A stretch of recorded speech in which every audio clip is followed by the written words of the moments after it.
All right, well, we're delighted to say that Phillip and Lesley join us now, and it's lovely to see you. So we'll come on to what was going on there in a moment, but I just wanted to sort of set it, because this is season 2. The Pemberton family, they moved to Florida, so like we said, this big adventure. They opened this trailer park. Things didn't quite go to plan in the first series. All sorts of things went wrong. They had dodgy neighbours. The kids were struggling at school. Where do we find them now? Well, things have got a little bit more settled. There was a hurricane at the end of season 1 which flattened quite a lot of the park. Which you don't see because it was too expensive to right. shoot. So there's been some rebuilding and some recalibration. Jen's opened a lovely little cafe and thinks that she's doing really well helping her husband. OK. And then... It all goes horribly wrong. Of course.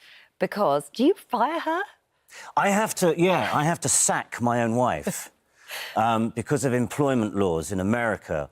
So I'm forced by the authorities to because I'm duty-bound to employ Americans, basically, and obviously because we're on visas. So I have to sort of break it to... I do try and sack myself, though, first, but they won't accept that.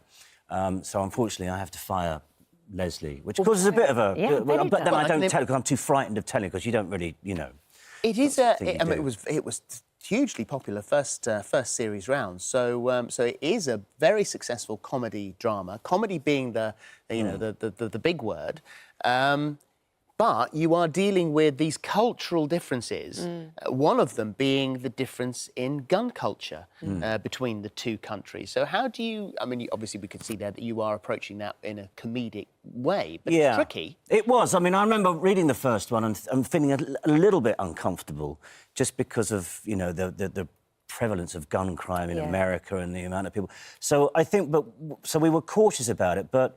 There is a scene where I actually do try and... Mel tries to sort of get hold of a gun, buy a gun to defend the family. Again, not telling, because Jen and the kids are so opposed to it. And I go to this sort of gun range, and I am so bad at firing the gun. I mean, I'm that bad that even the American guy refuses to sell me a gun. Right, OK. Wow, you must... So I'm really bad, do you know what I mean? So we... Yeah, you don't want to sort of glamorise it, or... So we're just sort of showing that kind of... You know, the cultural difference between gun ownership there compared But obviously to it's like comedy drama, so, you so know, there's a light touch to it. Yeah. And it is lovely escapism. Yes, yeah, Totally. and it's a very positive depiction of a middle-aged couple. Still fancy each other. Yes, they do, and they're tearing definitely. up the rule book and they're going off and they're having an adventure with their kids, you know. And it's great because they love each other, they like each other, they find each other funny. Which is unusual because in unusual most on other TV, dramas you'd have, you know, the basis of that story, and then there'd be marriage issues or they'd be falling out. Well, you know, I mean, there's so much negativity going on at the moment in all walks, as we sort of know. So it's just nice to be part of a show that, particularly January, which is miserable, nobody's got any money. Yeah. And it's just nice to have an hour, which is what this is. It doesn't apologise. It's an hour of with your family escapism. and watch it, you know. See some sunshine. There's not going to be anything horrible, dark and gruesome. Yeah. So the filming of it, the series 1, although it's set in Florida, were you in Savannah? Yes. Is this right? Series 1, yeah. Series 1. So, and now you've moved somewhere totally different. Where did you film series 2? We went to Spain. Surrey. Oh, was it Spain? So Savannah's in Georgia. Yes. In the States. Just above so Florida, very humid. Yes. Very. So very humid, it got very hot, it got very thundery. We'd have to stop filming because, you know, tropical rainstorms would sort of wash away the set and stuff. So in Spain, actually, it looks much more like what we think Florida is like. Yeah. You know, it's blue skies, it's palm trees, it's sparkling blue sea. It's How funny lovely. is that? And quite nice because it's not so far to travel. So I guess the family can come out, or you can hop back if you've got anything. Yeah, well, we started shooting just before Easter. No, just around Easter. Yeah. Last year, so the family were able to come over for the Easter holes, and then they had half term in May, so they came back, and then you went back a couple of times. Yeah, and the Americans who are a big part of the show, they came over, and Europe for them was like, you know, on their weekends off, they'd be going to Berlin, they'd be going to Vienna, you know, they were having David, a who whale played of a the mayor, time. he just got in the car and he sort of next minute he's sending us a WhatsApp and he's in Portugal. So I'm in Lisbon, man. Yeah. Why didn't you shoot it in Florida? Why? Yeah.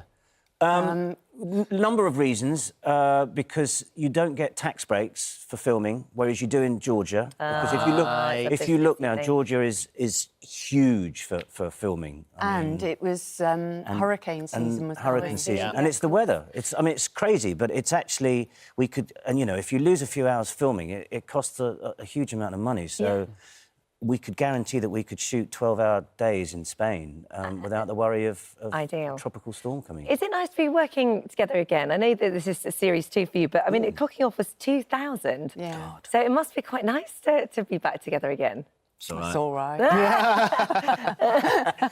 It's great, actually, because there's a shorthand about the way that you work, and, there isn't that kind of awkwardness of having to get to know one another, and we're playing a couple who've been married for a long time. So it's great to have the opportunity to work with someone that you know well and you kind of can have a laugh with. Yeah. Phillip Glenister, do you get your bum out in this series? Or is it your bum? Well, I think it was CGI'd in the first season. I think they gave me Beyonce's bum, actually. It was massive.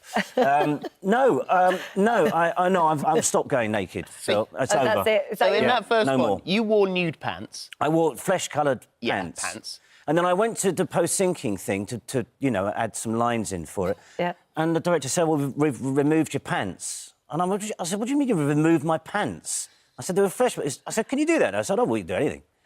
And I said, oh, what, and you've given me a false bum? And they said, yeah, basically. You had a stunt bum? I had a stunt bum. But that's none of that page. It was firm, it was good, I said, give me a six-pack next time. Didn't give me that, did they? It's lovely to see you both. Living the Dream, Series 2 starts tonight at 9 on Sky 1. And thank you very much. Pleasure. Thank you for having us. Pleasure.